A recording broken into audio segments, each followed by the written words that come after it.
Hi everyone, good to see you all. I'm Ali Tefenjan. I'm the Education and Engagement Manager at the Hopkins Center.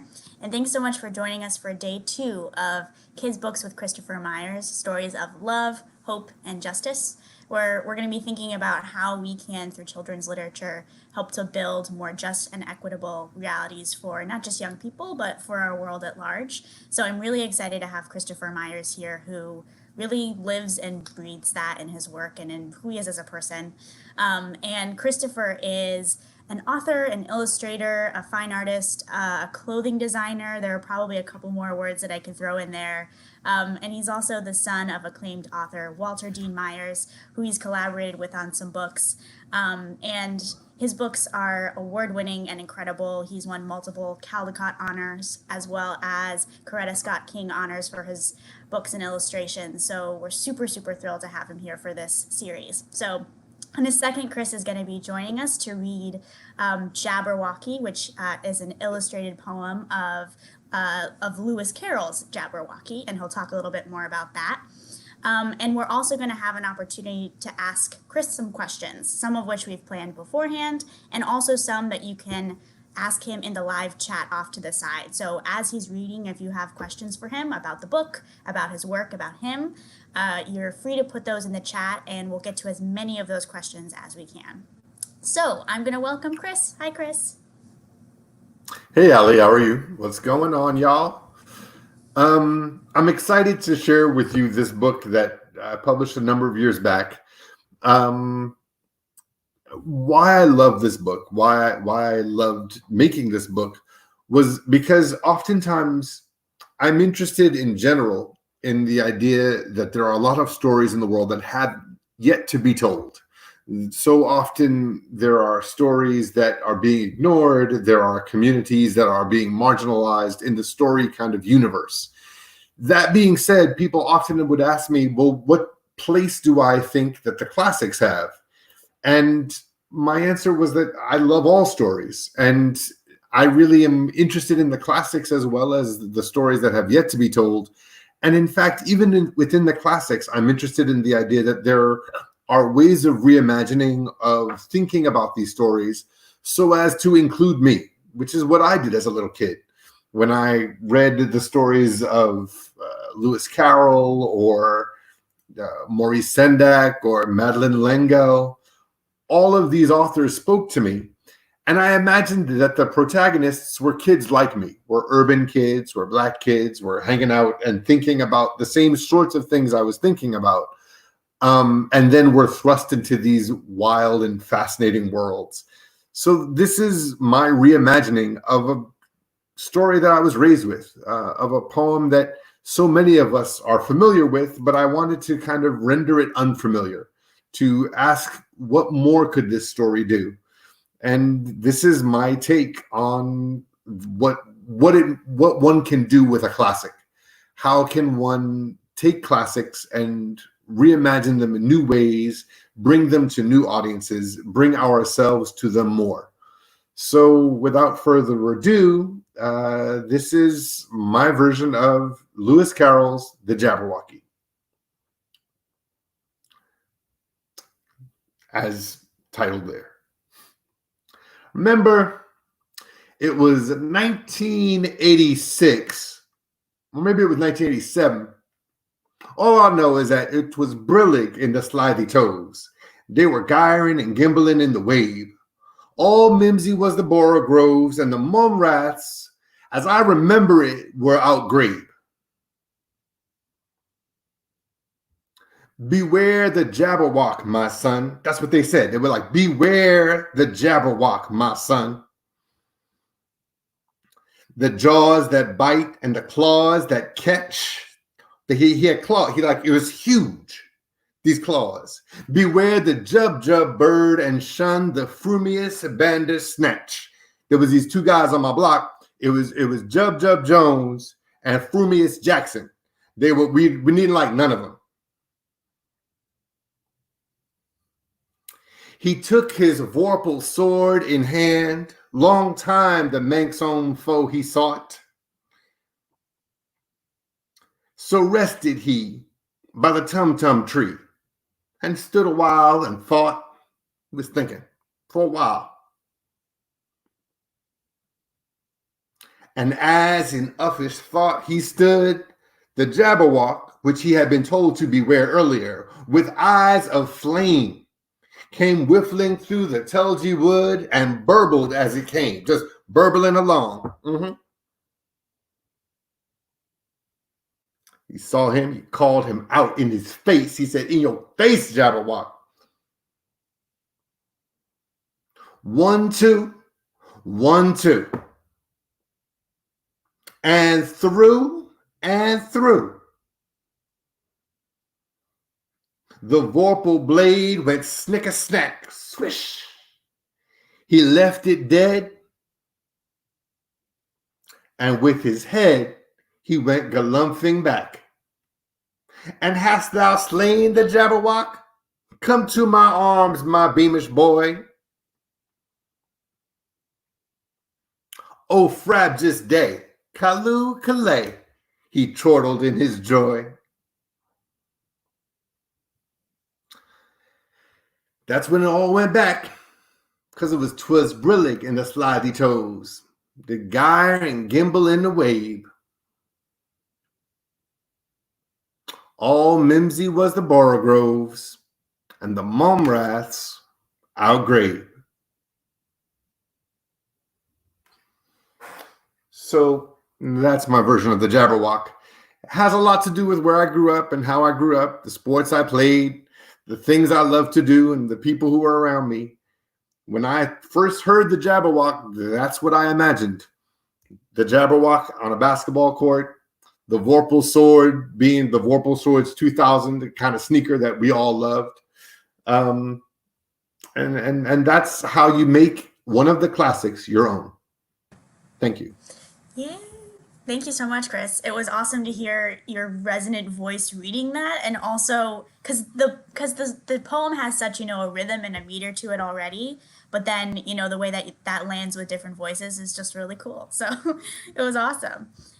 So I'm gonna ask some questions, starting with again, I got to work with Miss Blessing over at Mid Vermont Christian School and our 3rd and 4th graders. Thank you all if you're watching. You submitted some awesome questions. And then we'll get to some on the live chat. So again, you started to lay this out a bit, but Charlotte is asking, what made you want to redo and reimagine this book, which you kind of talked about. And then Annabelle and David are also wondering a little bit more about the basketball theme. Why did David, I think, specifically ask, why did you choose a basketball theme for a monster story? And I know that you also, on the back of the book, if folks have a hard copy, dig into that history a little bit and how you're connecting it to basketball. So I'm wondering if you could just talk a little bit more about that. Well, there's a few reasons why basketball figures in. The first is that I'm 6'7", and being 6'7" and growing up where I grew up, basketball is necessarily a part of your life. You can't kind of say that I don't play. You have to play sometimes. I'm not particularly good at it, but I can beat Allie, and I'm pretty sure about that. I mean, since we're in coronavirus time, I can talk big stuff right now. So if we were in person, Ali would say, "Well, there's a court around the corner," and then I'd have to put my skills to the test. That being said, I'm also interested in why was Lewis Carroll? I used to work as a history researcher, and I'm interested in why was Lewis Carroll kind of as invested in this idea of other lands as he was. And that's something that kind of follows all of the writers of literature at that time, is that they're all interested in writers from they're all interested in other lands, other places. And this is because a lot of what they're reading are kind of colonial accounts of things. That's a big, exciting thing at this time period, to read, what they're doing in Congo or in South America. So in my author's note, in a kind of a playful way, I imagined that Lewis Carroll had read about the proto-basketball. So basketball itself has a relationship to this game played by Aztecs and Mayans in Central America, and closely resembles basketball. There's a hoop, you have to get a ball through it, etc., etc. And I was also interested in this idea that Lewis Carroll is inventing his own language there. So how does this exposure to all these other languages, all these other cultures, then filter into his work? So there's this idea that whenever you look at work from this time period, especially work from England in this time period, it always has a relationship to the kind of colonial reportage that these people are receiving. And that goes from 1600s, and you see early Shakespeare writing about people from the Bahamas in The Tempest, all the way through like the Victorian era. And that's interesting to me. So that's one of the ways that I found an entry for the book myself. And then that mixed with the idea that I do love basketball. I think there's a great poetry to it, a great beauty to the kind of ballet that is basketball, where so many other sports have a kind of a war metaphor at their center. There's like men beating each other down. There's always a ballet to basketball, and I really wanted to communicate that in the illustrations. Cool. I'm wondering if you can also talk a little bit more about, because you're talking about how Carroll's kind of pulling from this like colonial research and language, and languages that are frankly not necessarily his own. And so we have a friend who asked a question beforehand, Runner, who asked very pointedly, why are the words so weird?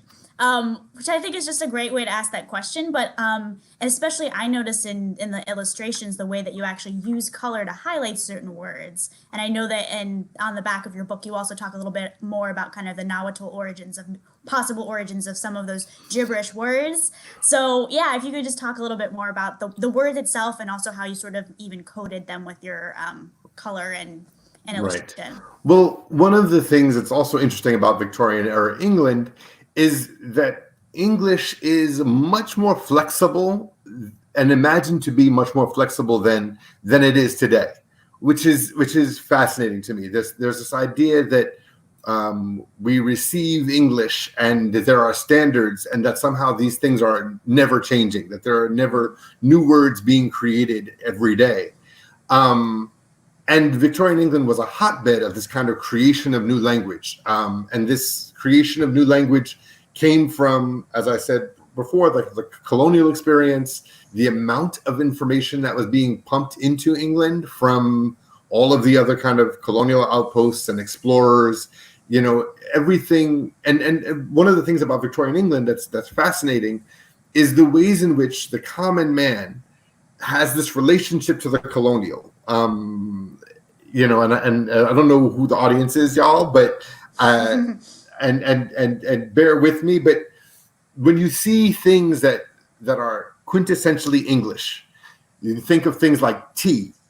Tea isn't from England, right? But it's considered quintessentially English.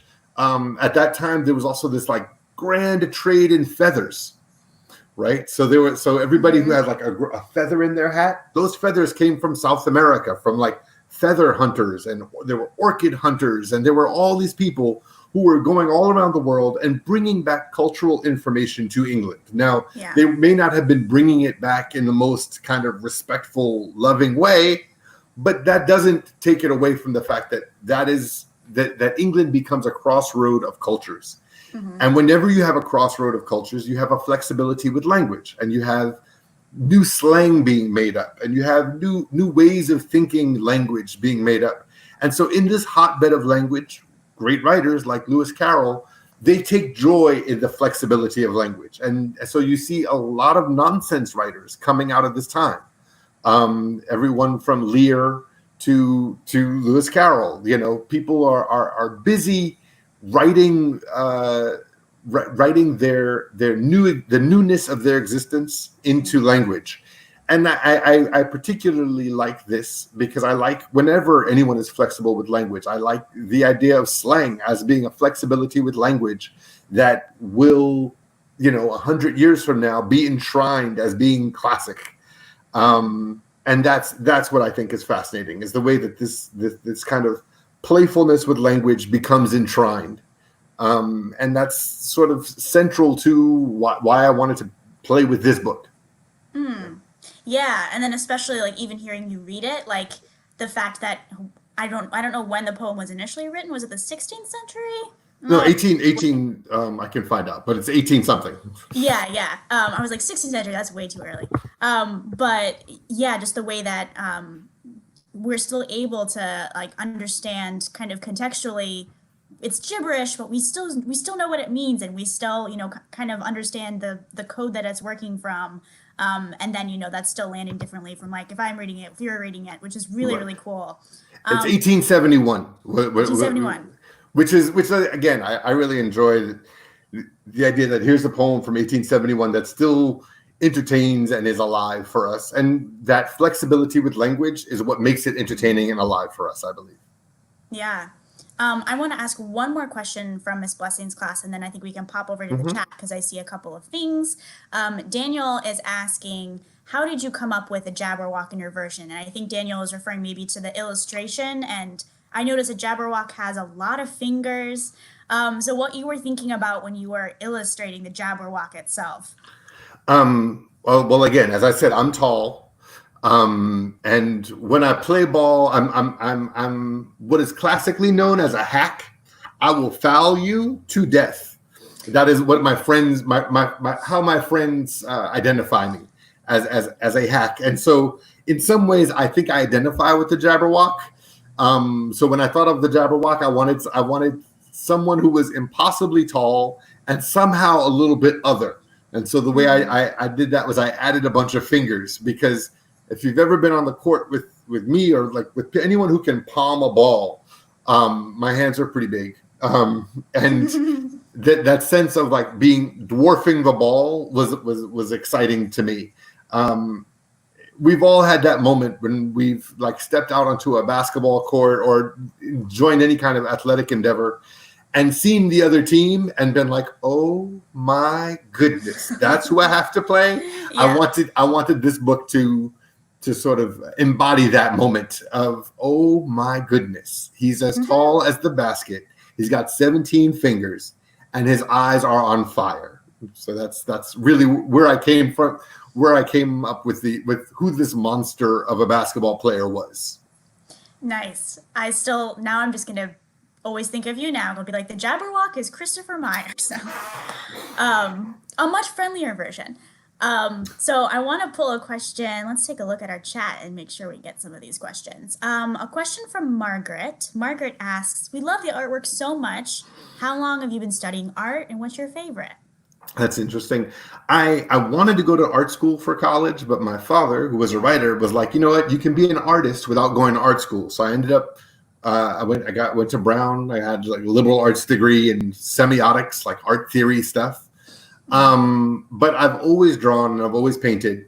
That's something I've been doing since I was like 11 or 12. Was taking, figure drawing classes and just painting and drawing are so much a part of my hands and so much a part of my life. So there's never a time that I haven't. At the same time, you also asked, like, what are my favorite things? I love making things in any kind of medium. One of the things that this book sort of helped me start to think about was I've been making a lot of quilts recently, really monumental quilts. If you Google my name and fine arts, if you Google my name, usually firstly comes up as the book illustration because that's very popular. But if you look at fine arts or you look at tapestries or you look at fabric, Christopher Myers fabric, you can see some of my quilts.